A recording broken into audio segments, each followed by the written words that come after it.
Hey, welcome to Integrative Preparedness. I am Steve Smith. Well, it's here. The collapse is here.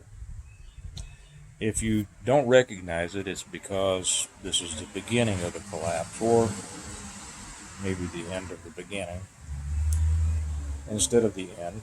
And so a lot of people don't recognize what's going on.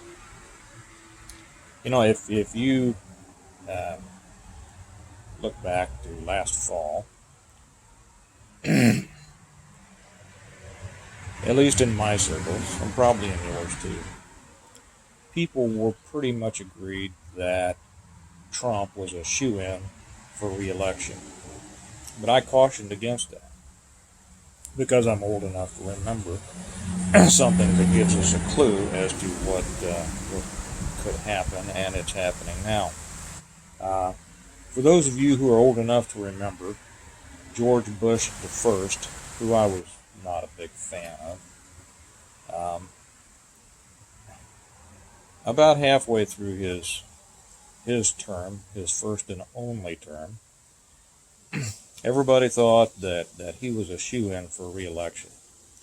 Everything was going well. He had brought the world together against the Iraqi invasion of Kuwait. He had got everybody on board. Everybody was our friend, right? He had gone in and won the Gulf War One, in record time. I don't remember what it was. A couple of days, a couple of hours, a week. I don't know. Doesn't make any difference. He did it with what Americans like now, and that is, minimal casualties, and he took care of the situation, and everybody thought it brought everybody home. All it was a setup for Gulf War II, but but people didn't see it that way at that time, and and the economy was good anyway. Everybody loved George Bush, right?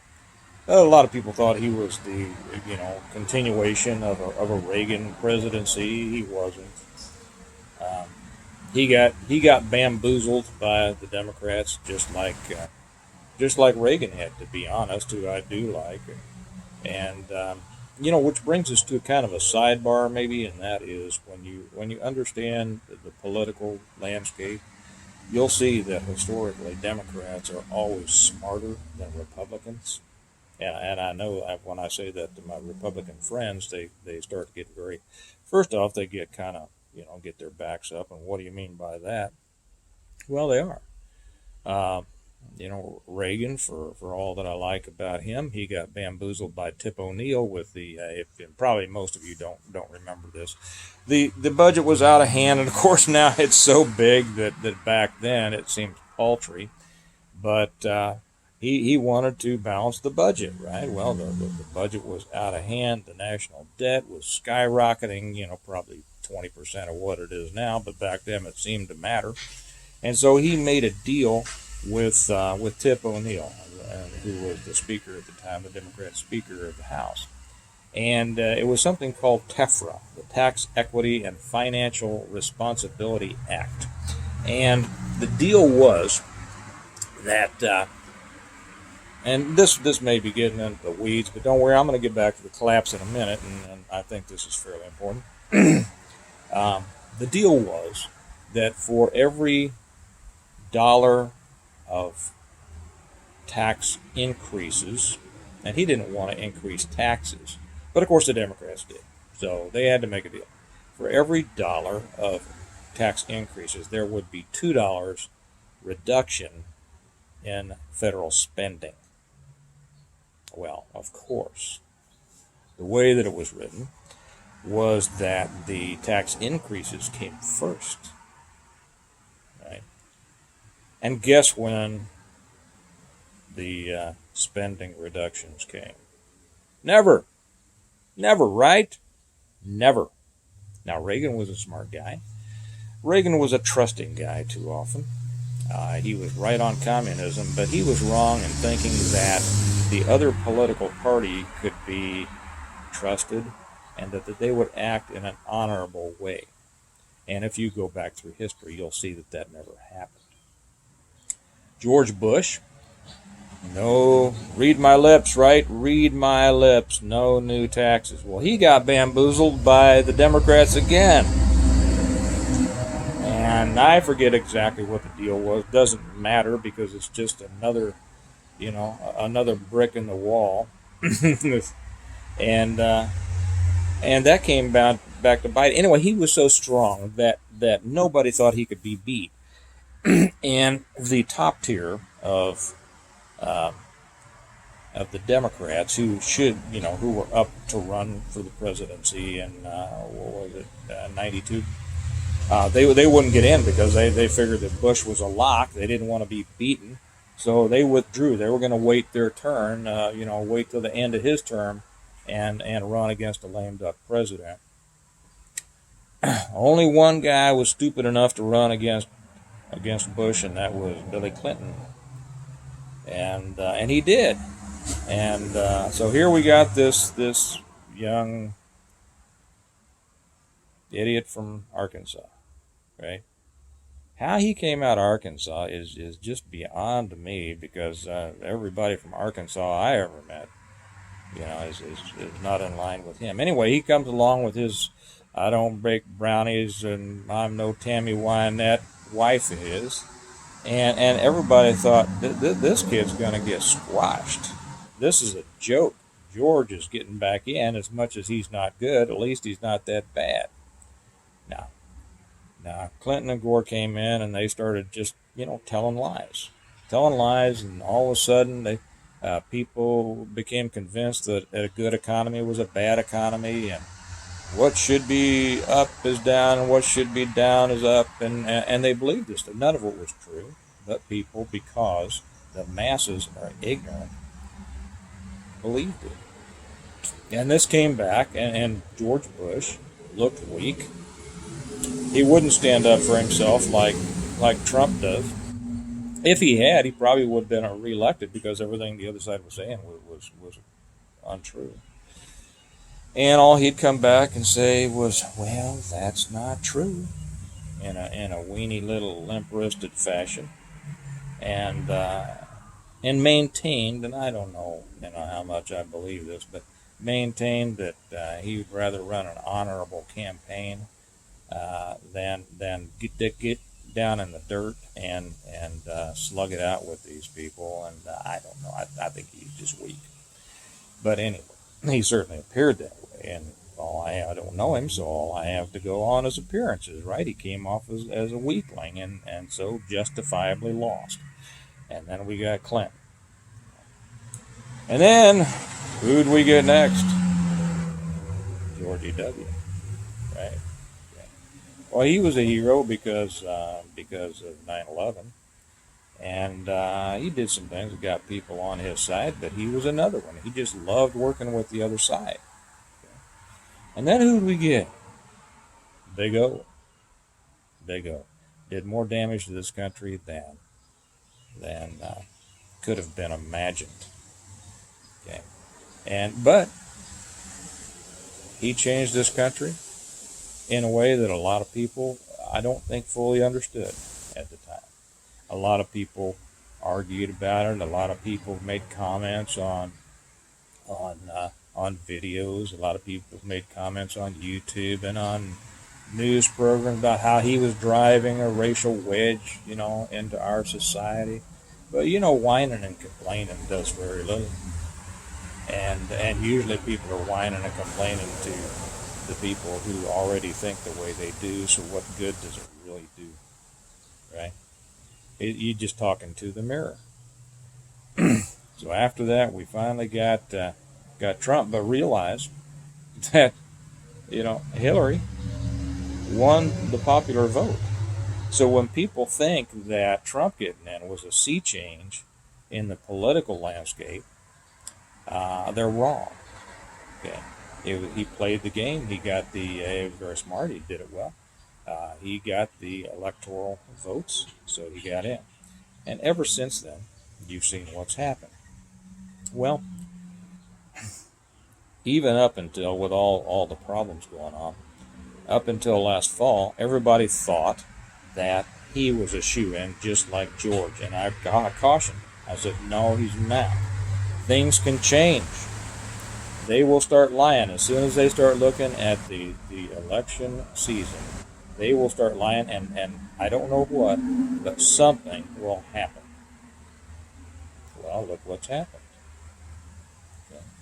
First, we had the COVID scare, and you can think what you want to on that. People have all different kinds of opinions on that, and I think some of them are very interesting. I think all of the conspiracy theories on this are very interesting. Uh, and I could write a great book. I mean, I could support these arguments about it. Um, maybe it is, maybe it's not. The thing is that most people can't really back up, you know, their ideas. Doesn't mean they shouldn't have their opinions. It just means that, that if I had them in a court of law, they wouldn't be able to win their case. Let's put it that way. And the other side, pretty much the same way. And then we got the latest thing out of Minnesota. Okay. And look what's happened within the last 2 months. Would you ever have believed last Christmas? I had a friend of mine last night. I was talking to him. He says, "Do you remember Christmas of 2019?" Well, think back. Think back. Do you remember that? Do you remember how things were? How you were feeling? Things were pretty good, weren't they? It was kind of amusing to see that the cases against Trump were falling apart, and it looked like smooth sailing from them. What a difference a few months make. Look at it now. Can you believe what's happened in this country? Um, can you believe that the police are not responding to calls of violence? Can you believe that our police are being held back and told to stand down by these mayors and chiefs of police? Can you believe that the police are going on their knees to terrorists? And that's what they are. Okay. There, I'm sure, are some well-meaning but ignorant protesters out there, but the protests are they're a thing of the past. What's going on now is just idiocy and terrorism. Would you believe that whole segments of our cities are trying to, whole cities are trying to defund the police. Whole segments of cities are allowing for no-go zones to be, I don't have to tell you all this. You've watched all this. And that's one of the reasons that I haven't made many videos on this, because, I mean, it's something new every day. It's something every day you can slap yourself in the head and says, my gosh, can you believe that? Well, yeah. It's just, it's worse than the day before, but we are in a steady decline. And this is what I've warned against. I said it wasn't gonna happen. It wasn't gonna happen with a crash. If we don't get hit by an EMP, which more and more people are saying that's the only solution to a lot of this. And I don't want an EMP. I want a CME, so the whole world, so we're not open for China to be marching down the street. But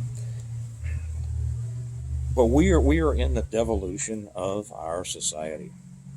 And this is the collapse. And a lot of people are upset about it.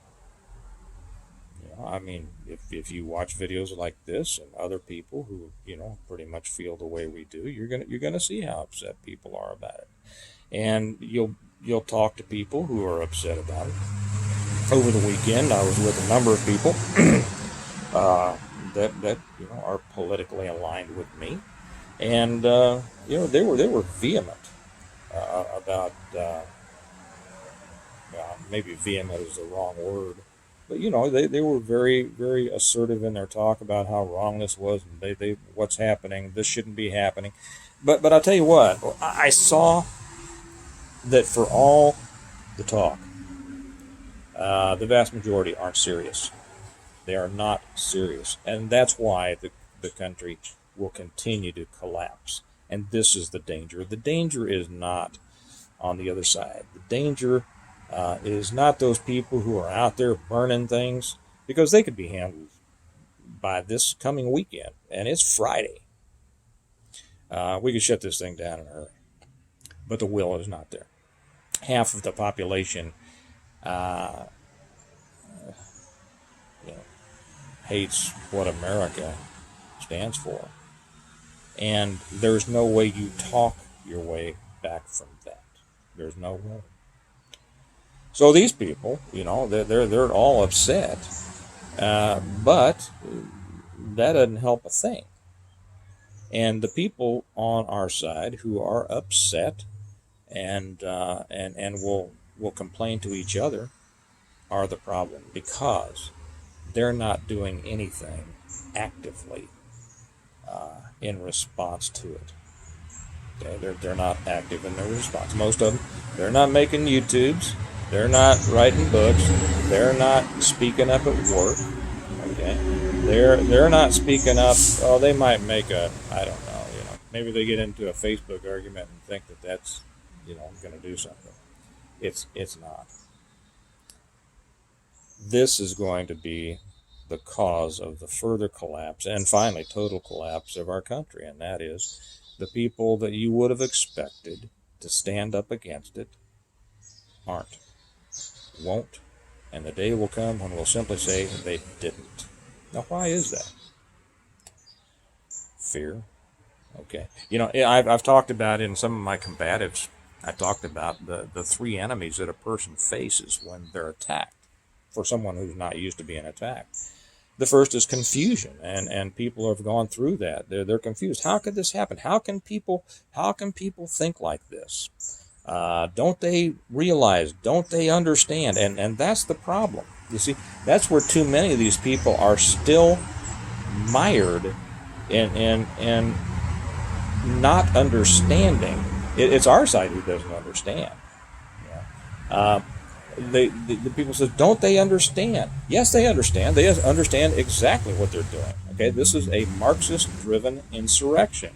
Okay, they're using some groups of ignorant people to do their bidding, but they understand exactly what they're doing.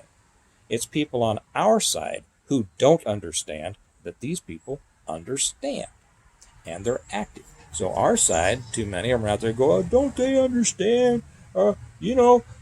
Communism has never worked. Well, it works for the people who are in charge, okay? And all these people think they're going to be in charge. And all of our kids are, not all of them, but for decades, our public school system has been set up from elementary school through grad school to celebrate socialism. Okay, I'm not telling you anything you don't know. You know this, and communism and Che and Castro and the miracle that is Cuba, because they get free health care, from the doctor who gets paid the same as a mechanic, but they still dying in droves in hallways of hospitals without medicines. But we don't understand. We don't know that. We won't admit it. We want to live in a little utopia because most people are still living a pretty good life here. Well, there's a good chance that that's going to come to an end. So people are complaining. They're complaining about this and that, and they're sharing. They're texting stories to each other, and they are going into wonderful rants on social media about how terrible this is and how they won't stand for it, and something's going to happen, and they're going to wake. They better be careful, because they're going to wake a sleeping giant. When are they waking this giant? And what exactly is this giant? Is this sleeping giant simply somebody who's going to wake up and maybe text some more? Okay. Are they going to become even more irate on their little social networking forums? Oh, that'll do it, right? Oh, that'll show these people who are more than willing to come and burn down your building and your business and your house, and stop your wife and kids in the middle of the street, surround them, climbing all over their cars until your wife is frantically calling 911, and the 911 operator says, "I'm sorry, ma'am. There's nothing we can do. We encourage you to call City Hall and express your displeasure." Is this America? It's not the America that many of us talk about. Yeah. Is that the America when we're allowing all of the monuments to be torn down? Is it America when if you don't feel like all these social justice warriors, that you can't express your opinion at work without, you know, being in danger of being fired? Is that America? Is that the America that you're standing up for and being so proud of? Yeah.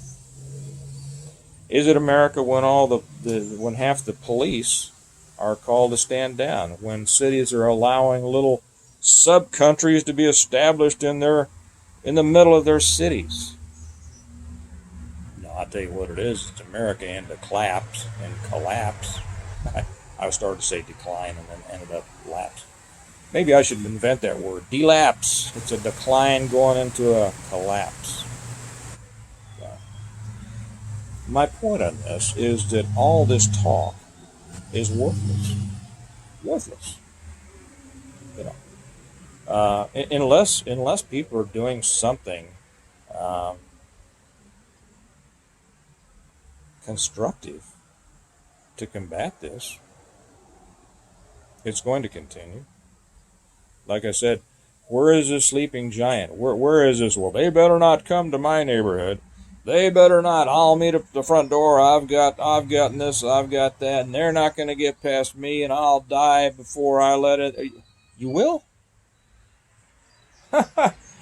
You won't even say anything at work for fear of being fired. But when the AMRAP pulls up in front of your house and a SWAT team comes out and says, "Boy, you better give us your guns. You're going to make a stand there?"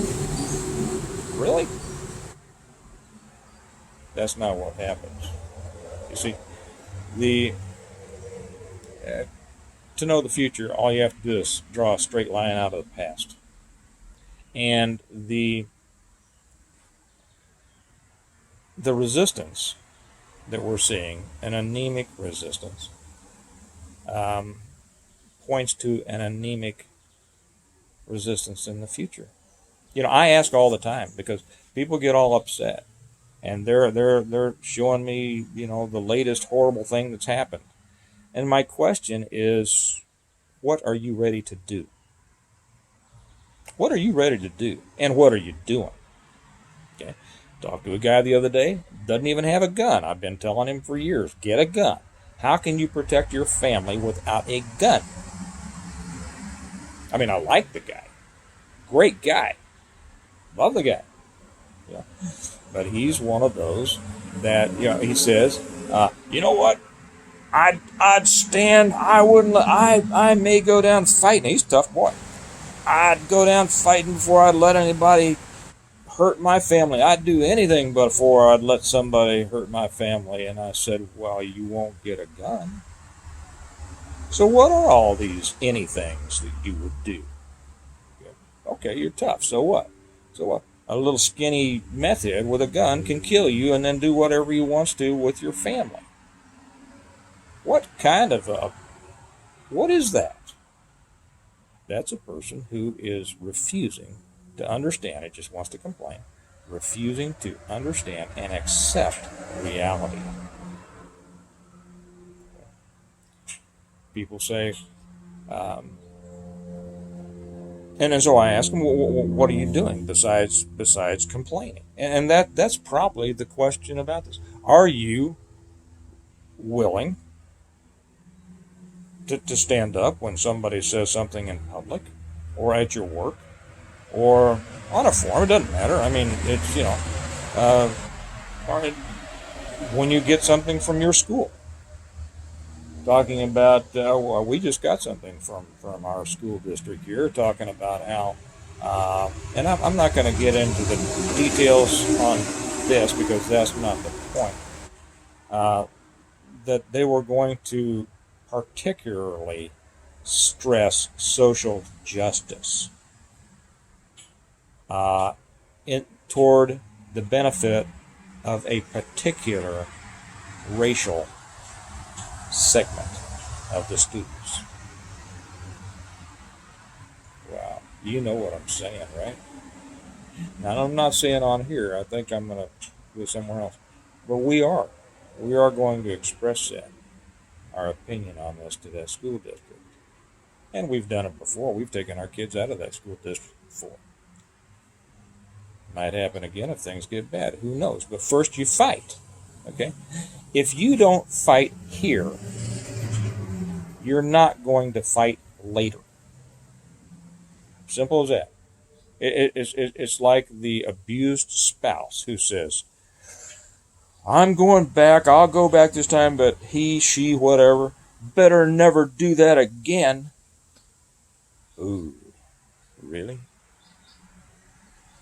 Okay. Okay, well, you go on back because you've already shown you're not going to fight. You've already shown it. And that's where our country is today. This is the collapse. We're in it. We're not waiting for it. Okay? We're at the beginning of it. And still, most people won't accept it. So, what to do? Like I said before, I ask people, what are you doing? If you believe that things are this bad, what are you doing about it? And I'll ask them, are you stocking all the food you can? Well, no. I have other priorities, or I feel stupid doing that, or I'm, whatever. And that's not all. I mean, most of the people that I talk to say, yeah, damn right I am. I've got food, and I've got weapons, and I've got ammo, and I got medical, and I got, the people that are my main group. But so many other people. Well, I said, well, if you're not doing that, what is the purpose of your complaining to me? Is it just the drama that you're addicted to? And I think that's a lot of it. I think that a lot of the people, a lot of the noise on our side simply comes from the basic human neurotic need to complain and immerse themselves in drama. Okay? We got a bunch of drama queens on this side talking about how horrible things are, when the other side is out there burning things down. And the police aren't responding. And the good police are quitting. How do you think that's going to shake up? What do you think this country is going to look like? Look at the last 6 months. And how things have changed. And I'll tell you something right now. I believe there's an excellent chance that Trump loses. If he wins, this stuff is going to get worse. So what are you going to do? If he loses, this stuff is going to get worse. So what are you going to do? You got to do it. You got to get ready.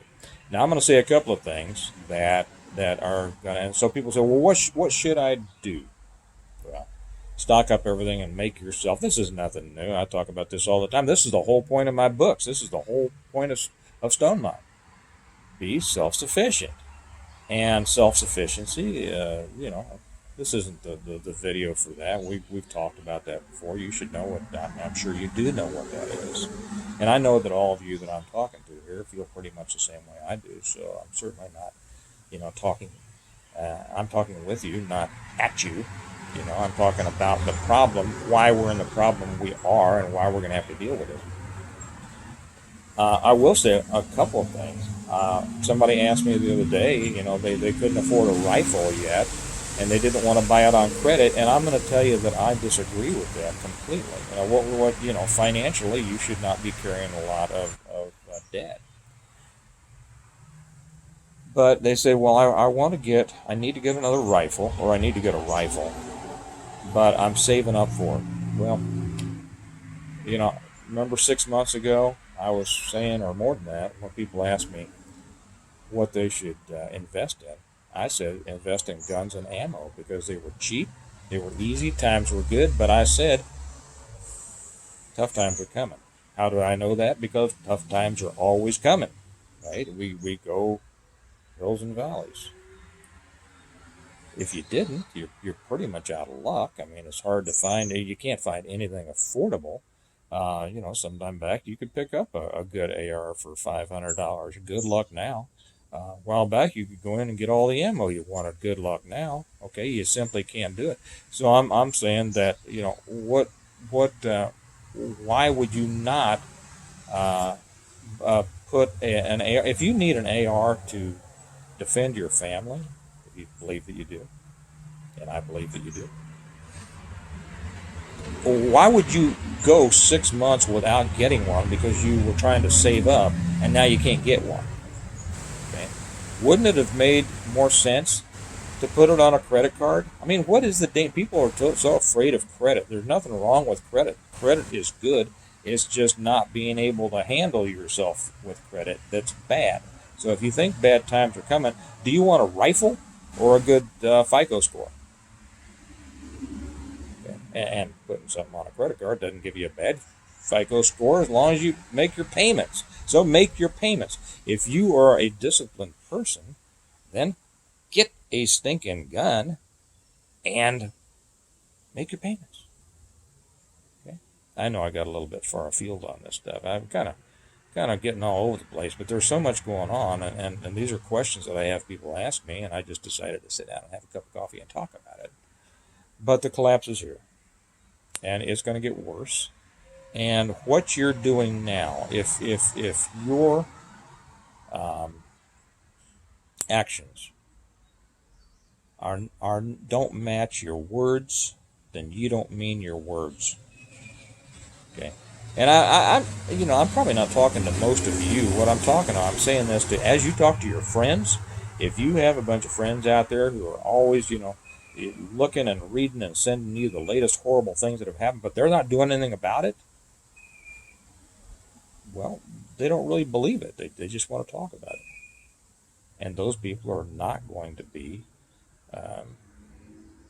beneficial to the most part. Those people are going to be the ones that ride this thing straight down into the ditch, wonder what happened, and then go, oh my God, what are we going to do?